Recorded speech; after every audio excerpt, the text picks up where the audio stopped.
Gloria a Dios. Bien, primero que todo, buenas noches a toda la audiencia, a todos los hermanos, todos los que están sintonizando en este momento. Una bendición esta vez es más estar aquí compartiendo con ustedes la palabra del Señor.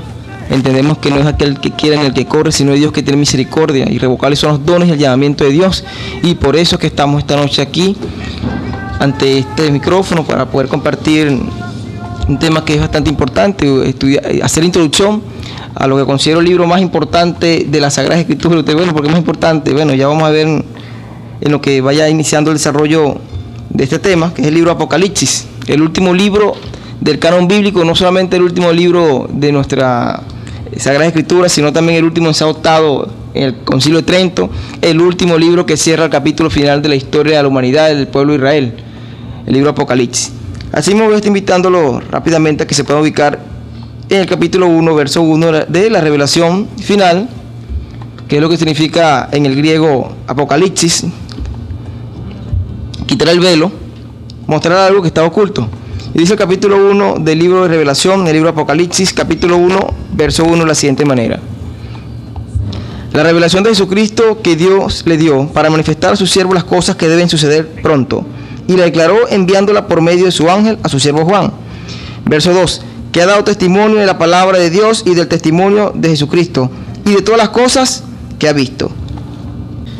Definitivamente, si algo ha demostrado la historia bíblica de los últimos 2000 años, es que el Apocalipsis ha sido el libro más difícil para estudiar, ¿no?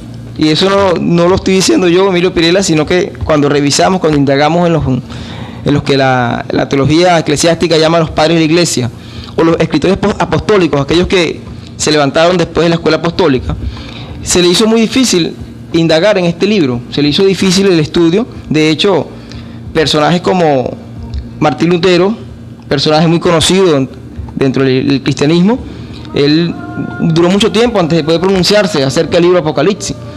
De hecho, el mismo Juan Calvino, que fue contemporáneo con Lutero, dijo muy pocas cosas Apocalipsis. De hecho, Lutero dijo que no había nada ni apostólico, ni profético, ni mesiánico en Apocalipsis, cuando el libro Apocalipsis se centra en la figura de Jesucristo.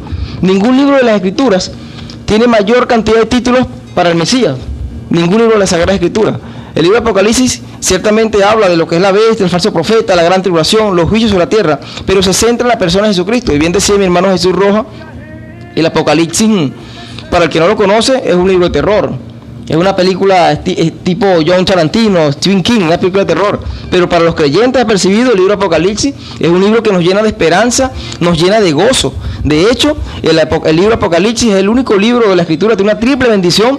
Dice en el verso 3, capítulo 1 Apocalipsis, que bienaventurados el que lee y los que oyen las palabras de la profecía de este libro, y los que guardan las cosas que están en él escritas. O sea, hay una triple bendición: el que la lee, el que la oye, y los que guardan las cosas que están escritas, porque ciertamente no somos, como dijo el apóstol Santiago, no podemos ser oidores olvidadizos, sino oidores hacedores de la palabra. Es un libro que tiene una bendición para el que lee, oye y guarda las cosas. Aquí para tenerlo como un punto de partida es muy importante, porque no es entrar en el estudio del libro Apocalipsis porque yo quiero, como muchos van a pensar de repente, asustar a las personas, o porque yo quiero meterme, sumergirme en profundidades escatológicas. No, hay una bendición especial para la iglesia en estos días a través del estudio de Apocalipsis. De hecho, a medida que desarrollamos este estudio, el día de domingo, este día, esta noche, y el próximo programa y el sucesivo programa, nos vamos a dar cuenta de que la realidad de la iglesia, hay un vivo retrato, un retrato hablado de la situación, de la realidad de la iglesia de hoy en el libro Apocalipsis. Hay un retrato hablado de lo que está pasando en las iglesias, lo que ha venido pasando. Es por ello que el apóstol Juan, en el verso 1, en el capítulo 1, verso 18, dice: escribo las cosas que has visto, las que son y las que serán. Es decir, las que había visto Juan en el primer siglo, el último de los apóstoles en partir con el Señor, a finales del siglo 100, las que has visto, las que son, que era para el presente en ese momento, y las que serán. Por eso dice también en el capítulo 4, cuando ya la iglesia ha sido arrebatada, dice: ven y te mostraré las cosas que sucederán después de esta. Entonces, si queremos entender lo que está ocurriendo en las iglesias actualmente, no solamente en las iglesias, sino también en el mundo entero, tenemos que visitar, tenemos que indagar, tenemos que revisar, escudriñar el libro Apocalipsis. Y es que el libro Apocalipsis, valga la redundancia, nos obliga obliga al lector, obliga al creyente a pasearse por toda la Biblia. El libro de Apocalipsis obliga al lector a pasearse por todas las escrituras. ¿Por qué? Porque todas las profecías se consuman, convergen, terminan en Apocalipsis. Apocalipsis contiene profecías, contiene escritos del profeta Isaías, de Jeremías, del profeta Ezequiel con Gog y Magog, contiene profecías de los profetas menores, de Oseas, de Joel, de Amós, de Abdías, Jonás, de Miqueas, de Nahum, de Abacú. Tiene profecías de los profetas mayores y los profetas menores. Tiene cumplimiento profético también, inclusive en el mismo libro de Génesis, donde el cielo y la tierra son formados. En el libro de Apocalipsis vimos que el cielo y la tierra desaparece. Entonces el libro de Apocalipsis nos obliga a pasearnos, a entender, escúchese bien, nos obliga a leer toda la Biblia para poder entenderlo. Y por algo fue el último libro en ser adoptado en el canon bíblico, en el concilio de Hipona en el 393 después de Cristo, en el concilio de Cartago en el 397 después de Cristo, y también en 1545 en el concilio de Trento, 1545, el último libro, porque por lo complejo que significa el contenido escatológico, el contenido profético, no solamente el contenido profético, sino también la nomenclatura, la simbología, lo que se conoce como la poesía apocalíptica, toda esa cantidad de símbolos a través de los números, de los colores, de los jinetes, las figuras alegóricas. Era un libro que se hacía demasiado complicado para una generación, para un tiempo, para el cual el libro, aunque fue escrito, el apóstol Juan decía, es para las cosas que había visto, para las que son y para las que serán. Dice, escribe las cosas que has visto, las que son y las que serán. Y muchos no entendían, y eso desató una gran polémica en muchos concilios eclesiásticos, los principales que se convocaron para canonizar los 66 libros de la Biblia, donde el último libro anotado fue el libro de Apocalipsis, repito, por la gran complejidad, y de hecho muchos críticos, tuvo muchos antagónicos en cuanto a comentarios, y no eran cualquier crítico. Personajes como Eusebio de Cesarea, el primer historiador eclesiástico de la historia de la iglesia, amigo personal de Constantino, el emperador que oficializó el cristianismo en el 312, él mismo inclusive había hecho comentarios acerca del Apocalipsis en contra para que no estuviera dentro del canon bíblico. No solamente Eusebio de Cesarea, personajes como Juan Crisóstomo, el famoso predicador de la boca de oro, también hablaba muy poco de Apocalipsis por la complejidad del tema. Personajes como Gregorio Nacianceno, Cirilo de Jerusalén, muchísimos personajes como los que dije anteriormente, Juan Calvino, Martín Lutero, fueron antagónicos en sus comentarios en cuanto al libro de Apocalipsis. ¿Por qué? Porque el libro de Apocalipsis representa, desde los tiempos de la iglesia primitiva hasta nuestros días, el libro más difícil de escudriñar. Y por algo es que el Espíritu Santo, inspirando al apóstol Juan, le da una triple bendición para el que lee, para el que oye y para el que guarda las cosas en él escritas, porque el tiempo está cerca. Y es que el libro de Apocalipsis, como dice la introducción, es la revelación de Jesucristo que Dios le ha dado para que le dé a sus siervos de las cosas que van a suceder pronto. Es decir, Apocalipsis es el libro, de hecho, el único libro de la Biblia en completo que fue dictado directamente por un ángel, por un mensajero y por el Señor mismo al apóstol Juan. Él le dice, escribe en un libro lo que ves y envíalo a las 7 iglesias que están en Asia. Las iglesias que están en Asia, que se aparecieron en el tiempo y en el espacio, que simbolizan o representan las diferentes etapas de la iglesia desde los tiempos del Pentecostés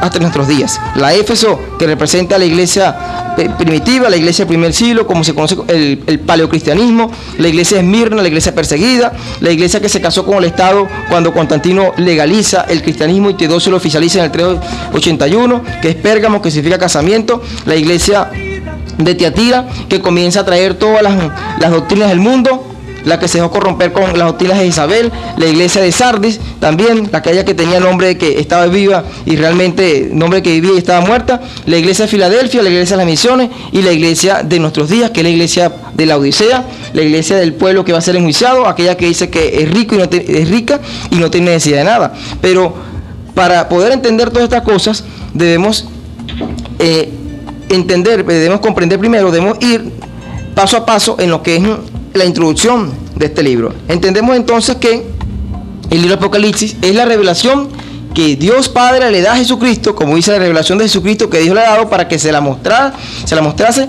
a sus siervos de las cosas que deben suceder pronto. Pero no solamente hay una triple bendición, una triple bienaventuranza, la palabra Macarios en griego, felices los que guardan, los que leen, los que oyen, los que guardan las palabras de este libro, sino que también después del sermón de las bienaventuranzas en Mateo capítulo 5, que hay 9 bienaventuranzas, que todas terminan en Apocalipsis, por cierto, lo veremos más adelante. Este es el libro que contiene 7 bienaventuranzas para el creyente. Repito, como dijo el hermano Jesús, el libro de Apocalipsis es un libro de esperanza, de gozo, de promesa para los creyentes, sobre todo en estos últimos días. Hay 7 bienaventuranzas en el libro de Apocalipsis, y 7 bienaventuranzas que tenemos que tenerlas presentes, sobre todo para los eventos venideros, para la hora de prueba que anuncia el mismo Señor en el capítulo 3, versículo 10, que viene sobre la tierra, sobre el mundo entero, que son precisamente la primera bienaventuranza que leímos hace rato, que está en el capítulo 1, verso 3, que son bienaventurados los que leen la palabra de la profecía de este libro y los que la oyen, igual las cosas que en él está escrita. También la bienaventuranza que encontramos en el capítulo 14, verso 13, que dice que bienaventurado los que de aquí en adelante, los muertos que mueren en el Señor. También la bienaventuranza del capítulo 16, versículo 15, que es una bienaventuranza para los que esperamos la venida del Señor, para las vírgenes prudentes, que dice, he aquí yo vengo como ladrón en la noche, y le dice, bienaventurado el que vela y guarda sus ropas para que no ande desnudo y vean su desnudez. O sea, está dando una bienaventuranza que el mismo Señor en el sermón del Monte de Olivo, Mateo 24, 45, dice, ¿quién es pues el siervo fiel y prudente que cuando su Señor venga le haya haciendo así? Entonces, esa es la tercera bienaventuranza. Está la bienaventuranza del capítulo 19, verso 9, que dice, bienaventurados aquellos que son convidados a las cenas de la boda del Cordero. Y está la bienaventuranza del capítulo 20, versículo 6, que es cuando se entra en el milenio. Dice, bienaventurados los que tienen parte en la primera resurrección, pues la muerte segunda no tiene potestad sobre ellos. Está la bienaventuranza del capítulo 22, versículo 7, cuando dice bienaventurado, repite la primera bienaventuranza, que dice bienaventurados los que guardan las profecías, las palabras, la profecía de este libro. Y la séptima bienaventuranza que encontramos es precisamente en el capítulo 22, verso 14, cuando dice, bienaventurados los que lavan sus ropas para tener derecho al árbol de la vida y para entrar por las puertas de la ciudad. Aleluya. 7 bienaventuranzas para el creyente en estos tiempos. Por supuesto que vamos a explicar cada una de estas en el desarrollo de este estudio del Apocalipsis, que por si no vamos a terminar hoy, claro está, quizás nos lleve 2, 3 programas, lo que sea necesario, poder detallar lo que más podamos, lo que conforme el Espíritu Santo nos puede ir dando, lo que es el estudio de este libro. Repito, es un libro sumamente complicado entenderlo, y algo que la Escritura es muy contundente, es muy tajante, es muy clara, es que el Señor demanda sabiduría. Este es un libro para la mente que tiene sabiduría. Ustedes lo pueden leer claramente inclusive cuando sea el número de la bestia, en Apocalipsis capítulo 13, versículo 18, dice, aquí hay sabiduría porque es número de hombre, y su número es 666, dice, hay sabiduría. Ahí la palabra puede ser traducida o transliterada del griego al latín y luego al español, es para la mente que tiene discernimiento, para la mente que es madura espiritualmente, como el escritor de los Hebreos capítulo 5, versículo 10 al 12 dice, después de tanto tiempo que ha pasado debiendo ser maestro, es necesario que se vuelva a instruir en los primeros rudimentos de la palabra. Dice que el alimento sólido es para los que han desarrollado discernimiento en lo que es el bien y el mal. Y el libro de Apocalipsis es precisamente un alimento sólido para el creyente maduro espiritualmente. Por eso es que muy pocas iglesias tocan el libro de Apocalipsis, especialmente las iglesias donde predica mucho la teología de la superfe, la teología de la prosperidad. Ellos solamente nombran el libro de Apocalipsis cuando hablan de las calles de oro de la nueva ciudad, pero ni siquiera saben el significado que tiene ello para el creyente, las promesas de cielo nuevo y tierra nueva, y sobre todo los 21 inicios apocalípticos. El Señor demanda sabiduría para entender este libro. Demanda discernimiento espiritual. El Espíritu Santo demanda madurez espiritual, demanda búsqueda, escudriñar. Deuteronomio 29, 29 dice que las cosas secretas le pertenecen a Dios y las reveladas a nosotros. Pero también dice Jeremías 33, 3, hay una cláusula para el creyente que quiere escudriñar y encontrar cosas ocultas. Dice, clama a mí y yo te responderé y te mostraré cosas grandes y ocultas que tú no conoces. Es por ello que en el capítulo 17, versículo 8 también, el Señor hablando de la bestia que subía al abismo, dice que la bestia que has visto era y no es, y está para subir al abismo. Dice, esto es para la mente que tenga sabiduría. Escúchese bien, esto es para la mente que tenga sabiduría. Por ello, hace 2500 años atrás, el libro de Daniel, que es un libro que se complementa perfectamente con Apocalipsis, como estudiaremos más adelante, en el capítulo 12, versículo 4, versículo 8 y 9, cuando Daniel no entendía, él decía, yo oí, mas no entendí, y dije, Señor mío, ¿cuál será el fin de estas cosas? Y el ángel le dice, anda, Daniel, porque las palabras están selladas hasta el tiempo del fin. Muchos correrán de aquí para allá, movimientos migratorios, movimiento de viajar por el mundo, búsqueda de conocimiento, y la ciencia aumentará. Se lo dice que los entendidos resplandecerán como la luz del firmamento, pero los impíos procederán impíamente. El apóstol Pablo se lo dijo a Timoteo en la segunda carta, capítulo 3, verso 11 en adelante, cuando le dice que los malos irán de mal en peor, engañando y siendo engañados.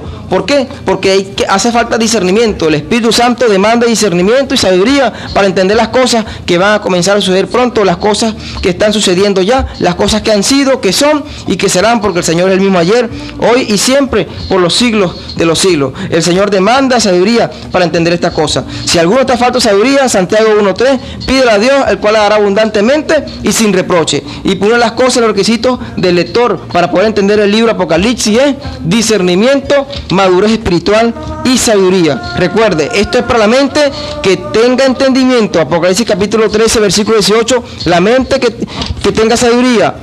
17:8, para la mente con entendimiento. Gloria a Dios.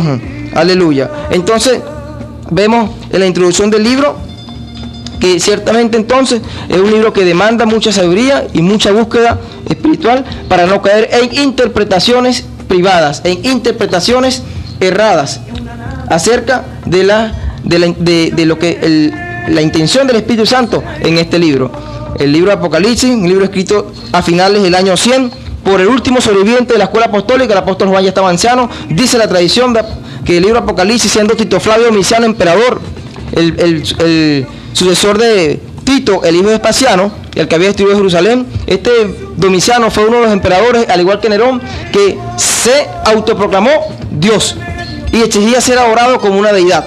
Se parece mucho a los tiempos de Daniel capítulo 3, cuando los tres jóvenes Sadrach, Mesach y Abednego fueron echados en el horno ardiendo por no adorar una estatua que Nabucodonosor había erigido de 60 codos de altura, 60 codos, y fueron echados al horno de fuego. Algo parecido pasó con Juan. Juan estaba pastoreando la iglesia en Éfeso cuando Tito Flavio Domiciano visitó aquella ciudad donde estaba el templo más grande de la historia conocido, que era el templo de Diana y Artemisa, y exigió ser adorado. Y entonces el apóstol Juan se negó, y el emperador, registrado como registra Eusebio de Cesarea y también Flavio Josefo de Matatías en su libro Actas de los Mártires, determinó enviar a Juan al exilio a la isla de Patmos, al sur del mar Egeo. Sin embargo, también dice la tradición que antes de Juan ser enviado al exilio y recibir la revelación de Apocalipsis, se ordenó por el emperador Domiciano que fuera hervido en aceite, lo cual Juan sobrevivió, así como sobrevivieron los tres jóvenes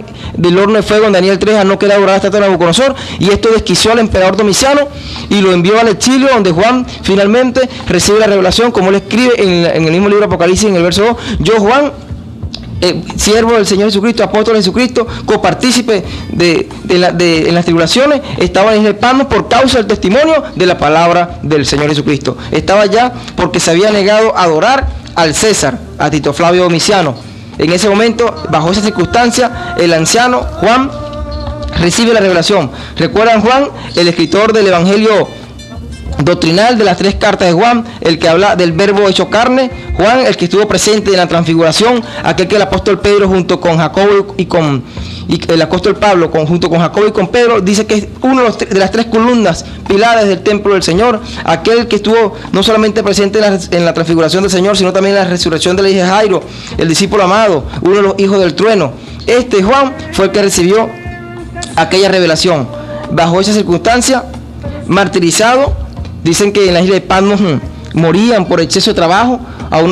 Algunos cuentan, algunos escritores contemporáneos con el Apocalipsis, que en esa isla, como una tipología de Alcatraz, dice que le sacaban un ojo a los presos, a uno inclusive los amarraban con grilletes para que para forzar más el trabajo, para colocarles cargas más pesadas, hasta que los mataban de exceso de trabajo. Sin embargo, Juan, sobreviviendo al martirio de Domiciano y sobreviviendo al trabajo pesado, porque Domiciano con el tiempo fue asesinado por uno de sus funcionarios del imperio más cercano, Juan sobrevivió porque era necesario que sobreviviera todas aquellas persecuciones, y recibe la revelación final, la revelación de Apocalipsis para la iglesia de hoy en día. Porque Apocalipsis, que contiene la revelación de Dios que se le entregó a Jesucristo para sus siervos sobre las cosas que han de suceder pronto. Dice el profeta Amós capítulo 3 versículo 7, hace más de 2400 años, que nada va a acontecer sin que antes el Señor se lo manifieste a sus siervos por medio de los profetas. Y precisamente el Señor nos advirtió ya, y nos está advirtiendo a través del libro Apocalipsis las cosas que han de suceder pronto. Ciertamente hay muchas interpretaciones acerca de este libro. Por ejemplo, muchas escuelas de interpretación, como las escuelas futuristas, la interpretación futurista, la interpretación preterista, histórica. La futurista dice que es un libro solamente para el futuro, no tiene nada que ver con lo que Juan estaba viviendo en ese momento. La interpretación histórica dice que es un libro histórico nada más, que es la interpretación favorita de la teología de la prosperidad y la superfe. Dice que ya ocurrió la semana 70, cuando Tito, el hijo de Vespasiano, estudió a Jerusalén en el año 70. Ya ocurrió todas las plagas con la peste bubónica, con las guerras mundiales. Esa es una interpretación histórica. Hay una interpretación que es espiritual, que dice que nada más contiene enseñanzas espirituales para los creyentes. Dice, hay otra escuela de interpretación que es la interpretación preterista y la simbólica o alegórica ilustrativa, que dice que solamente es un libro de simbología, que es la preferida de los testigos de Jehová, que dice que todo eso, el gran trono del juicio final es alegórico, que las bestias, que los sellos, eso es alegórico. Pero cuando vemos que Juan dice que son las cosas que han sido, las que son y las que serán, este versículo del capítulo 1, verso 19, echa por tierra completamente de que sea un libro histórico, de que sea un libro del pasado, que sea un libro futurista. Es un libro escrito para los tiempos del apóstol Juan, para los tiempos de los últimos 2000 años de la iglesia, y por supuesto para nuestros días y las cosas que sucederán inmediatamente al arrebatamiento de la iglesia. Gloria a Dios. Vamos a ir a un corte musical y regresamos en breve.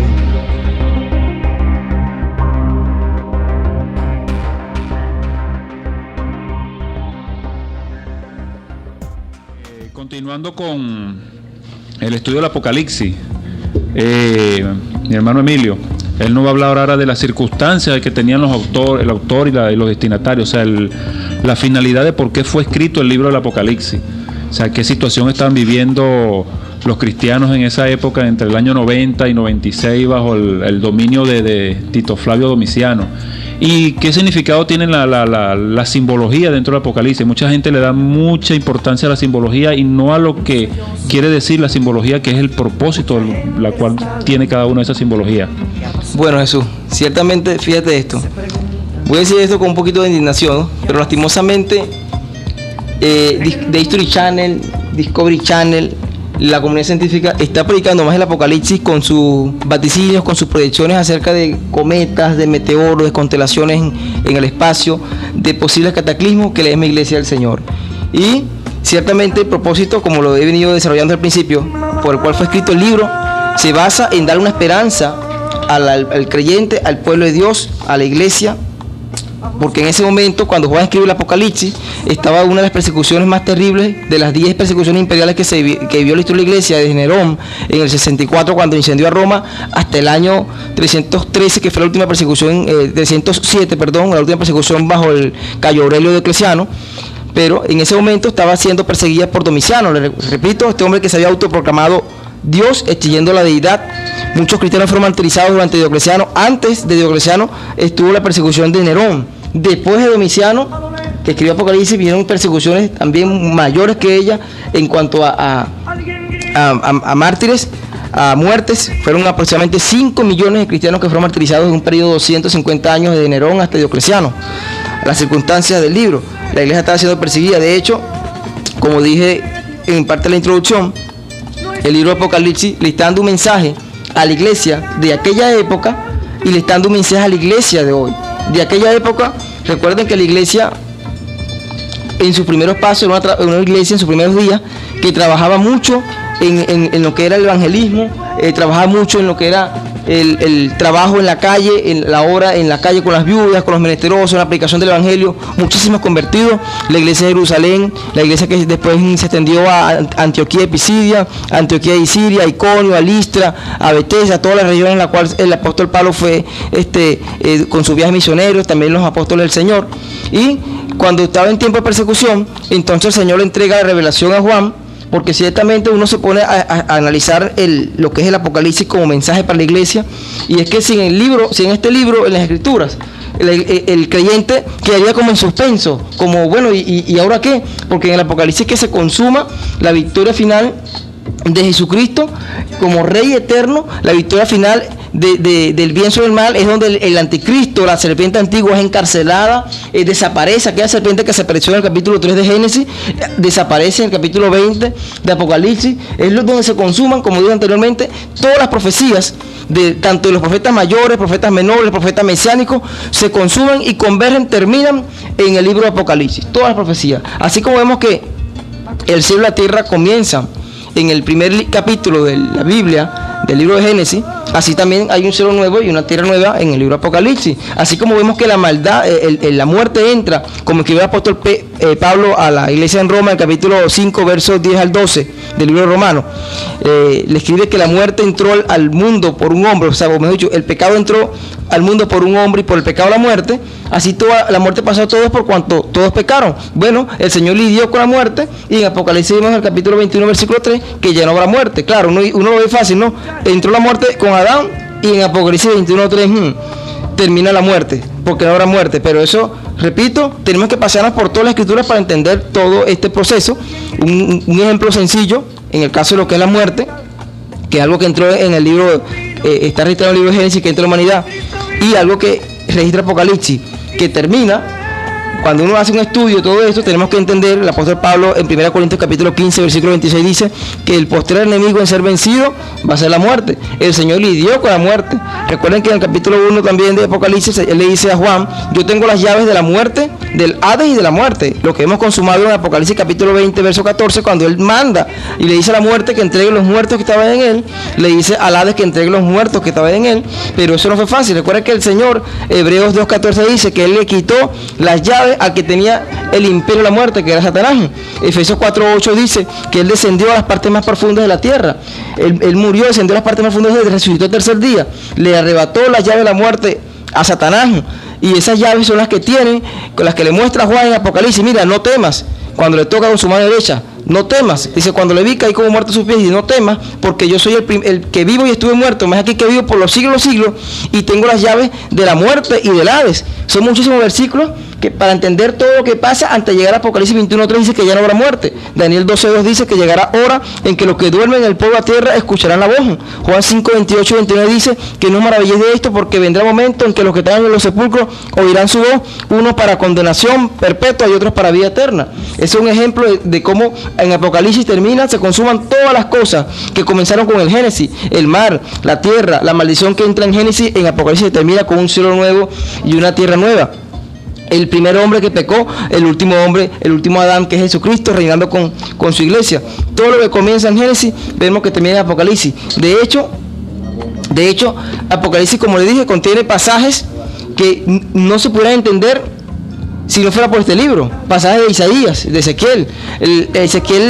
Jeremías 51 habla de la caída de Babilonia. Ha caído Babilonia la grande.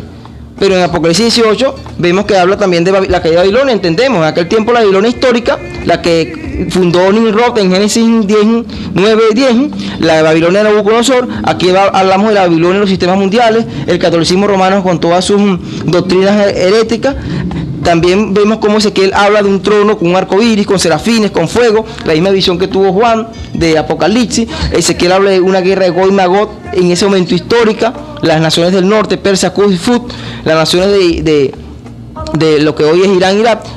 Apocalipsis termina con una batalla terrible, que es la tercera guerra mundial, la batalla de Armagedón, donde se reúnen los cuatro ángulos de la tierra, porque Apocalipsis es un libro, aunque escrito hace 2000 años, es un libro con un lenguaje para el tiempo de Juan, pero también para nuestros días, porque este libro contiene un semejante terminología, como por ejemplo, ejército de 200 millones, como vio Juan en Apocalipsis capítulo 9, versículo 16, cuando ve el ejército de los jinetes y los reyes del oriente. Yo oí su número, 200 millones, en una época cuando fue escrito Apocalipsis, donde la población mundial, cuando Roma gobernaba el mundo, toda la costa norteafricana, los ríos Rin, Danubio, hasta el Mediterráneo, no pasaba de 100 millones. Dice lenguaje de 4 ángulos de la tierra. En aquel tiempo, cuando Roma era hasta el Mediterráneo, porque la gente pensaba que del otro lado de las costas del Mediterráneo no había nada, no había fin.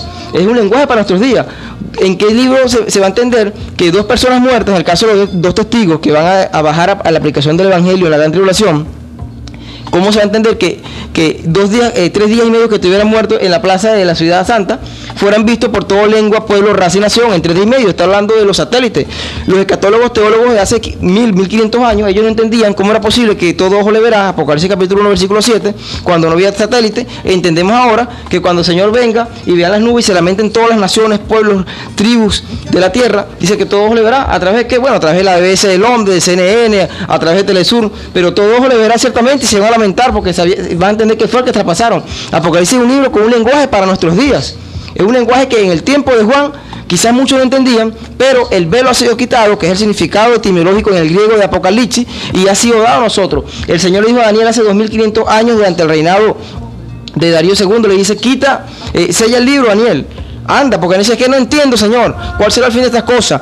Dime qué sucederá. Dice, anda, Daniel, porque las palabras están selladas hasta el tiempo del fin, donde muchos correrán de aquí para allá y les hacemos enterar. Bueno, ahora ese velo fue quitado para nuestros días, donde las palabras que fueron selladas hasta el tiempo del fin, las palabras que contienen los sellos, los juicios de la copa de la ira, los jinetes de Apocalipsis, el Señor, el león de la tribu de Judá, el linaje de David, en Apocalipsis capítulo 13, dice que ha vencido y comienza a desatar los sellos que fueron sellados en los tiempos de Daniel y que tienen cumplimiento para nuestros días. Ahora usted dirá, bueno, pero es que el Señor en el capítulo 1, verso 1 dice, pero son las cosas que han de suceder pronto, o sea que sucedieron inmediatamente a lo que Juan escribió. Ahí la traducción sucederán pronto es que cuando comiencen a suceder, el apóstol Pablo lo explica en la primera carta de Tesalonicenses, dice, vendrá como destrucción repentina. Recuerden, las cosas que han sido, que has visto, Juan, la persecución de los hermanos en el año 95 bajo el imperio Domiciano, las que son, Juan, lo que está viendo Juan en ese momento, y las que serán después de esta. Recuerden que el apóstol Juan, cuando escribió el libro, había una persecución terrible bajo Domiciano. De hecho, Juan discipuló a personajes muy famosos, muy conocidos y de mucho aporte en cuanto a doctrina dentro de la iglesia cristiana, como fue Ignacio de Antioquía, el que es responsable de haber acuñado el término catolicismo en la historia, porque católico, ojo, la palabra católico no viene de Constantino el Grande, es un error. La palabra católico viene de Ignacio de Antioquía, escúchese bien, discípulo del apóstol Juan, un hombre que fue martirizado en el año 106, devorado por los leones en los juegos imperiales del circo romano. Este hombre fue discipulado por el apóstol Juan en la iglesia de Éfeso. Hay muchos escritos apostólicos que hablan de ello. El apóstol Juan también discipuló a un hombre como Policarpo de Esmirna, que sufrió martirio, que fue quemado vivo en el año 186 aproximadamente, bajo el imperio de Marco Aurelio, si más no recuerdo, de Marco Aurelio o de Alejandro Severo. Fue martirizado por Policarpo, también discípulo del apóstol Juan. El apóstol Juan le está dando un mensaje de esperanza a los hermanos que estaban siendo perseguidos en ese tiempo. Es por ello que la carta a la iglesia de Esmirna, que significa amargura, les dice, no temas en nada lo que va a suceder, y aquí el diablo echará a algunos de vosotros en la cárcel para que seáis probados y tendréis tribulación por 10 días. 10 días allí, que significan 10 tribulaciones imperiales de los primeros 300 años de la iglesia, que fueron Nerón, la presión bajo Nerón, de Domiciano, Trajano, Adriano, Marco Aurelio, Maximino de Tracia, de Septimio Severo, de Valeriano, de Diocleciano. Fueron 10 persecuciones. Le está dando un mensaje a la iglesia en esos días que está siendo perseguida, y un mensaje para nuestros días y para los días venideros. Por eso que le dice, sé fiel hasta la muerte y yo te daré la corona de vida, le dice el Señor a la iglesia en Esmirna.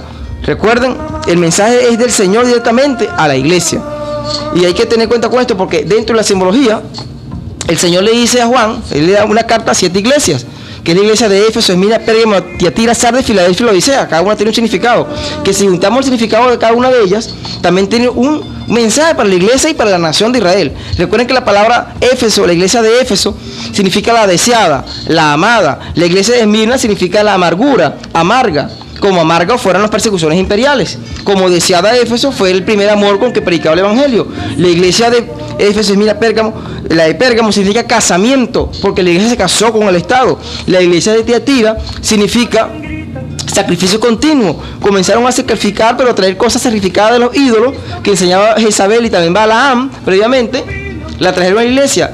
La iglesia de Sardes significa remanente, sobreviviente. Como fueron sobreviviendo muchos a las persecuciones y a la falsa doctrina, la iglesia de Filadelfia significa amor de hermano, amor fraternal, y la iglesia de la Odisea, la iglesia que es enjuiciada, que significa juicio de pueblo. Cuando nosotros juntamos todas estas 7 terminologías etimológicas del mensaje de las 7 iglesias, vamos a encontrarnos con una frase hermosa, como por ejemplo, la deseada, que en amargo matrimonio de sacrificio continuo ha sobrevivido, ahora con amor fraternal va a ser enjuiciada como pueblo. Ese es el mensaje que se lo da aquí el Señor a la iglesia, juntando el significado etimológico de las 7 iglesias, un mensaje a su pueblo y un mensaje a la nación de Israel, la cual tiene su hora de juicio, su hora de prueba en la gran tribulación, lo que se conoce como la semana 70. Vemos entonces que dentro de la simbología, y ojo que estamos todavía en la introducción, no hemos entrado de lleno a lo que es desarrollar capítulo por capítulo de Apocalipsis. Dentro de la simbología de Apocalipsis, para la redundancia, vamos a encontrarnos con muchas ilustraciones, muchos números. muchos colores. Vamos a encontrar doctrinas como la de Jezabel, la doctrina de Balaam, vamos a encontrar nombres como la bestia, el anticristo, el falso profeta, colores dentro de esa simbología. Recuerden que la carta está dirigida, en principio, en los primeros 3 capítulos, a 7 iglesias. Las 7 iglesias que acabo de nombrar, ¿verdad? Ciertamente, a 7 iglesias, pero recuerden que también el apóstol Pablo escribe a 7 iglesias en el Nuevo Testamento. Ojo, Pablo fundó más de 50 iglesias durante su ministerio misionero, como apóstol misionero, como pastor misionero, pero él escribe a 7 iglesias también. Juan le escribe a 7 iglesias en Apocalipsis y el apóstol Pablo le escribe a 7 iglesias en el Nuevo Testamento, y cada iglesia que Pablo escribió tiene un significado, una relación, que no voy a explicar en este momento, profética, con las 7 iglesias de Asia que ya desaparecieron en el espacio y en el tiempo. El apóstol Pablo escribe a la iglesia de Roma, le escribe a la iglesia de Corinto, de Galacia, de Éfeso, de Filipo, la iglesia de Tesalónica y de Colosa. 7 iglesias le escribe el apóstol Pablo, mientras el apóstol Juan le escribe en Apocalipsis a la iglesia de Éfeso, Esmirna, Pérgamo, Tiatira, Sardis, Filadelfia y la Odisea. El Señor habla también mensaje a través de 7 parábolas para la iglesia del Señor, para su iglesia, de lo que significa el reino de los cielos, hablando de la simbología. Recuerden las 7 parábolas que el Señor habla en Mateo 13, de la mostaza, el trigo, la cizaña, el sembrador, el tesoro escondido, la perla de gran precio, la red. 7 parábolas que tienen también relación, por supuesto, con las 7 cartas que el apóstol Pablo escribió a las 7 iglesias en su ministerio y que están registradas en los documentos, y las 7 iglesias que el apóstol Juan le escribe en Éfeso. Hay una parte importante que, para poder entender el Apocalipsis, que es el asunto de los números. Aquí los testigos se han vuelto locos con los números, con los 144.000, con los sellados y todas esas cuestiones. Claro, comprendemos que cuando se tiene al Espíritu Santo, que es el que nos guía a toda verdad, como una fuerza activa, porque ciertamente yo le doy razón a ellos, el Espíritu Santo es una fuerza activa, eso es una fuerza que me activa, pero es una persona que convence al mundo de pecado, juicio y justicia. Es nuestro ayudador, nuestro consolador. Vemos entonces que para poder entender el libro de Apocalipsis es clave también, es necesario poder comprender el significado numérico, simbólico, no solamente de los números, sino de los colores, de los símbolos. Por ejemplo, el número 3 aparece en Apocalipsis como está regado en la Biblia, el número 3, porque sabemos que Dios es un Dios trino, es Padre, Hijo y Espíritu Santo, como el hombre es cuerpo, alma y espíritu, ¿verdad? Apocalipsis vamos a ver que hay 3 espíritus inmundos que salen de la boca del dragón, de la bestia y del falso profeta. En Apocalipsis hay 3 ayes durante el derramamiento de las copas. 3 ayes también hay durante el derramamiento de las copas.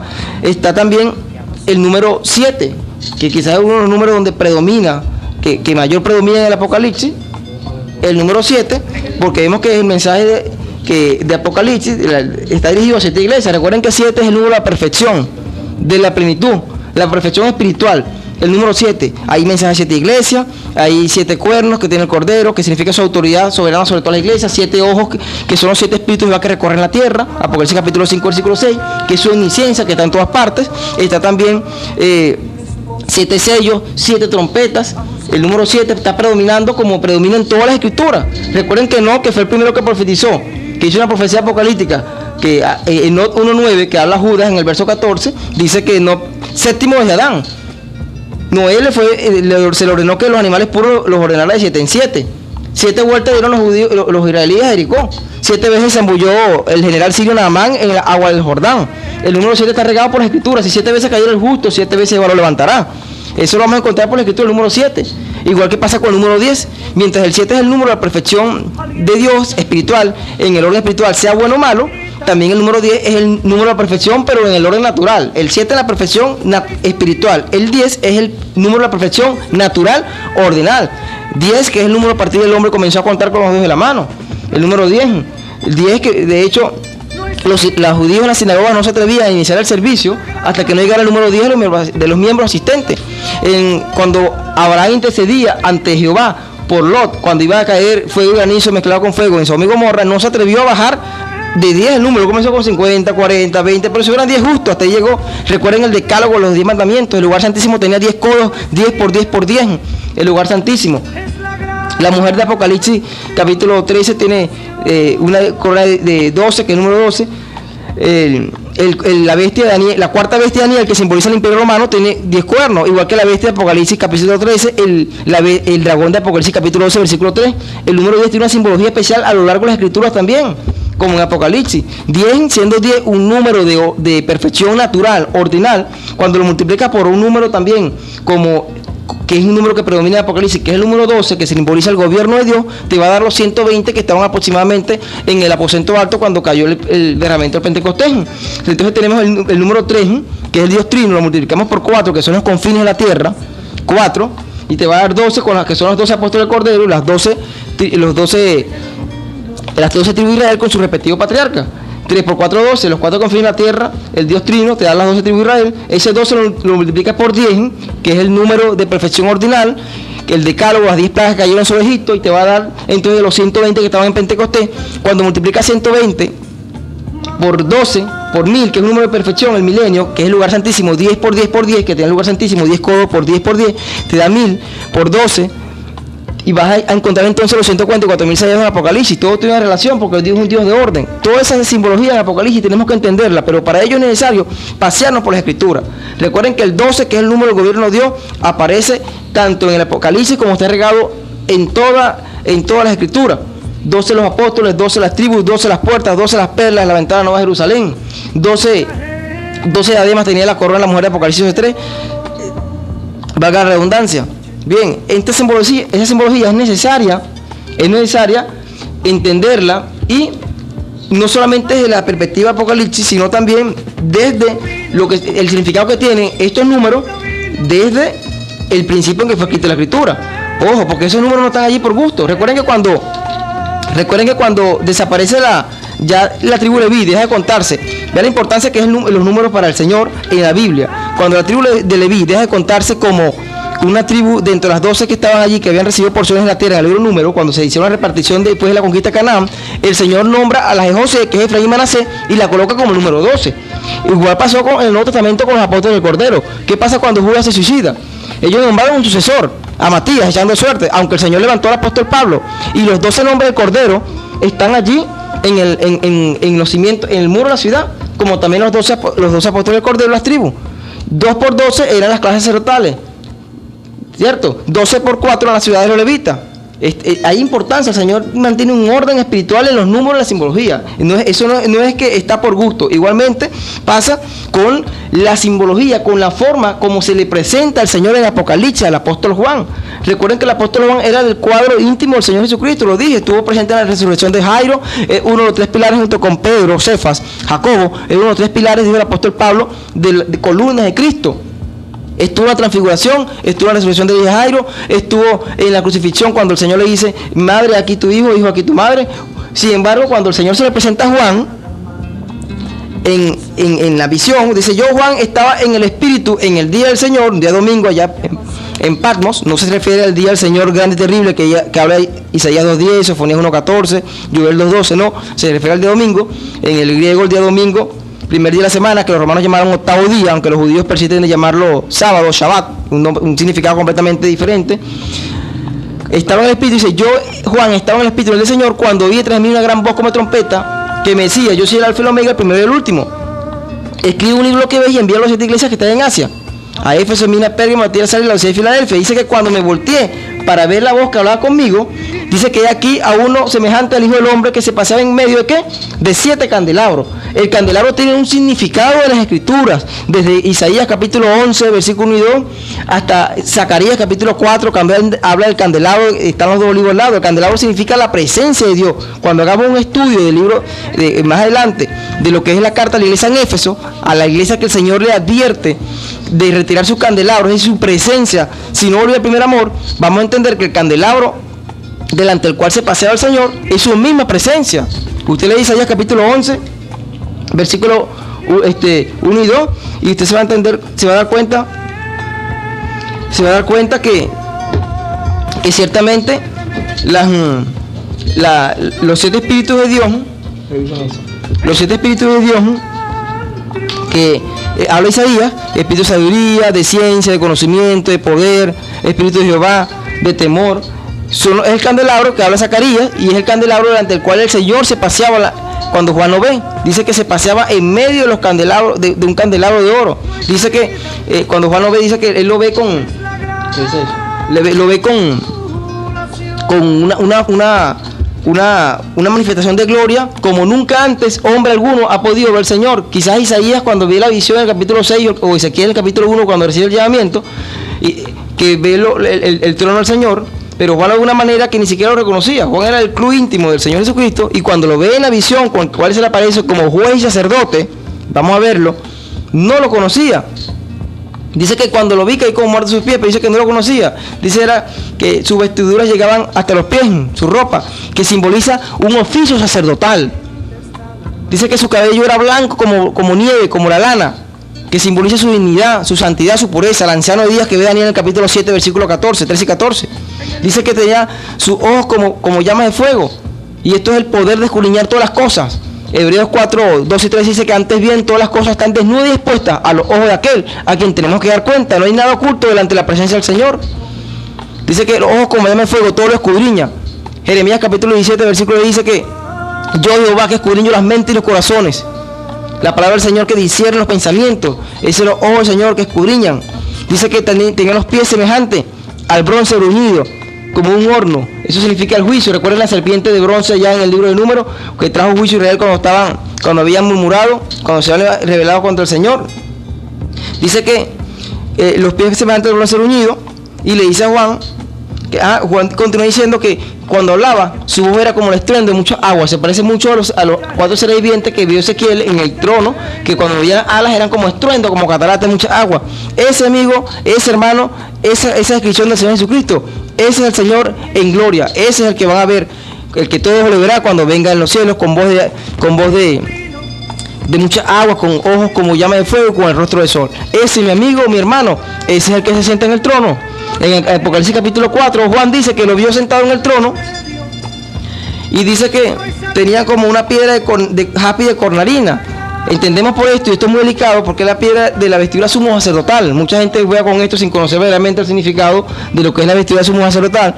Recuerden que las piedras que tenían los sumos sacerdotes, que eran 2 piedras, cornalina y jaspe, en el pectoral, que tenía cada uno grabado las 6 tribus de Israel por un lado y las 6 tribus de otra. El jaspe, que significa un hijo que te he dado, hablando de Jesucristo, y la cornalina, que significa se sienta a mi mano derecha, como habla Hebreos, como habla el Señor a la iglesia en la Odisea, el que se siente, el que venciere se sentará conmigo en mi trono, como yo vencí y me he sentado con mi Padre. Simbolizaban al Señor Jesucristo. El pectoral con la piedra con jaspe que lo ve el Señor. El Señor se presenta a Juan entonces como juez y como sumo sacerdote, porque Él es nuestro sumo sacerdote. Hebreos capítulo 4 lo dice, Hebreos 4:16. Dice que ya no tenemos un sacerdote que se pueda compadecer de debilidades, sino que tenemos uno que ha traspasado los cielos. Acerquémonos pues confiadamente al trono de su gracia para alcanzar misericordia, hablando del Señor Jesucristo. Y esto es muy delicado porque muchos han querido usurpar, así como el Papa. Yo no veo diferencia, Jesús, entre usurpar, que el Papa usurpe el lugar del Espíritu Santo en la tierra como vicario de Cristo, con el que usurpe el lugar del Señor en la tierra como sumo sacerdote, cuando la carta de Hebreos nos dice muy claramente y de una manera muy contundente que ya tenemos un sumo sacerdote, y lo habla de una manera detallada. Dice que todo sumo sacerdote es elegido entre los hombres para beneficio de los hombres, y después dice ya tenemos un sumo sacerdote que traspasó los cielos. Es lo que pasa con el Papa cuando dice que es el patriarca de Occidente, el Estado soberano de Roma, el primigenio de la Iglesia de Jesucristo, el vicario de Cristo, todos esos títulos que muchos hombres también se han adoptado. Así, de la misma manera como Tito Flavio Domiciano se autoproclamó Dios y exigió ser adorado, también muchos, no solamente el Papa, los que representan al César en este momento, son aquellos que están usurpando el lugar del Espíritu Santo y de Dios en la tierra, aquellos que se autoproclaman papas, se autoproclaman sumo sacerdotes, todas esas cuestiones. Cuando la Biblia es contundente, más adelante, si Dios lo permite, en su misericordia, vamos a hacer un estudio detallado del significado que tiene la vestidura sumo sacerdotal, el significado que tienen las festividades judías que fueron entregadas al pueblo de Israel allá a la fuera del Sinaí, en que habla Levítico 23, y por supuesto porque tiene mucha relación con la forma como el Señor Jesucristo se le presenta con sus vestiduras reales de juez a Juan, una vestidura sumo sacerdotal, como sumo sacerdote, por las piedras que tenía cornalina y jaspe, lo que llaman urín y tumín también, que era en oro también, y el efod, que era el sumo sacerdote, se presentó como sumo sacerdote y como juez de la tierra, y así mismo lo vio el apóstol Juan. Gloria a Dios. Vamos a ir a un corte musical y regresamos en breve. Bien, bueno, como le había dicho anteriormente, este programa es de introducción solamente a lo que abre boca, a lo que va a hacer en los próximos programas, Dios mediante, del cual el hermano Jesús Rojas va a estar haciendo unos anuncios importantes porque hay un cambio de horario, ¿no? Y tenemos que decirlo con tiempo para que los que estén haciéndole seguimiento al programa no vayan a confundirse o a sintonizar el domingo, entonces se vayan a perder. Pero el programa hay un cambio de horario que el hermano Jesús le va a estar avisando. Me llegó un mensaje hace rato en cuanto a que le estoy diciendo que los israelitas le dieron 7 vueltas, 7 días a Jericó. Me mandó un mensaje una hermana que fueron 13 vueltas. Vamos a hacer una aclaratoria para no entrar en polémica. Por ahí una canción por allí de que no, hay una canción que dice que los israelitas le dieron 13 vueltas, 7. El Señor le manda a Josué y fue específico porque por 7 días le iban a dar vuelta a la ciudad. Escúchese bien, por 7 días le iban a dar vuelta a la ciudad. El número 13 no entra dentro de los números bíblicos. El número 13 no entra dentro de los números bíblicos. En cuanto a los números del Señor, son 7 vueltas que se le dieron.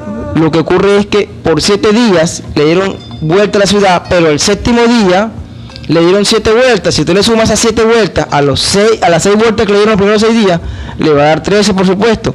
Pero fueron 7 vueltas, 7 días que le dieron vuelta a la ciudad, más 7 vueltas el séptimo día. Por eso que hay la confusión de que fueron 13 vueltas.